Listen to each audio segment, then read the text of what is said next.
வணக்கம் நண்பர்களே. சொந்த வீடு அமையவில்லையா? வாழ்க்கையில் சொந்த வீடே அமைய மாட்டேங்குது. ஒரு போராட்டம் கஷ்டமாகவே இருக்குது. அது உங்கள் சுய ஜாதகத்தில் வருமானங்கிற விஷயம் எப்படி இருக்குது? சொந்த வீடுங்கிற அமைப்பு உங்களுக்கு இருக்கா? சொந்த வீடு அமைப்பு இருந்ததுன்னா அது எந்த காலகட்டத்தில் வரும்? இதெல்லாம் உங்கள் சுய ஜாதகம் சொல்கிற விஷயம்.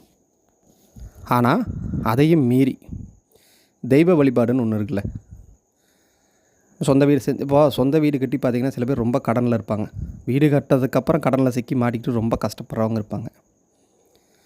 பல பிரச்சனை இருக்கும். இதெல்லாம் தீர்றதுக்கு என்ன பண்ணலாம் அப்படின்னா, உங்கள் குலதெய்வ கோயிலில் போய், சில பேர்த்துக்கு பக்கத்தில் இருக்கும், சில பேர்த்துக்கு தூரம் இருக்கும். பக்கத்தில் இருந்ததுன்னா, கொஞ்சம் பக்கத்தில் இருந்ததுன்னா முடிஞ்ச அளவுக்கு நைட் அங்கே தங்கலாம். அமாவாசை அன்று, நாளைக்கு அமாவாசை அப்படின்னா நைட்டு அங்கே போய் தங்கி இருந்துட்டு காலையில் எழுந்திரிச்சு சாமி கும்பிட்டு வரலாம். குளிச்சுட்டு சாமி கும்பிட்டு வரலாம். இன்னும் சிறப்பாக செய்யணும்னா குளிச்சுட்டு ஒரு சக்கரை பொங்கல் வச்சு அங்கே அன்னதானம் படைச்சிட்டு வாங்க. ரொம்ப நல்ல பலனை தரும். ஏன் இந்த விஷயம் அப்படின்னா, காலபுருஷனுக்கு 5 குலதெய்வம், காலபுருஷனுக்கு 4 வீடு, அதில் குரு உச்சமாகிறார்.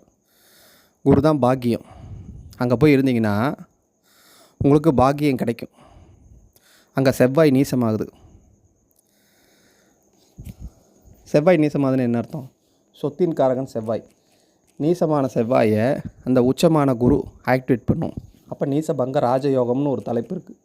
அதன்படி இது நடக்கும். எளிய பரிகார முறை நண்பர்களே, செய்து பயன்பெறுவீர்கள்.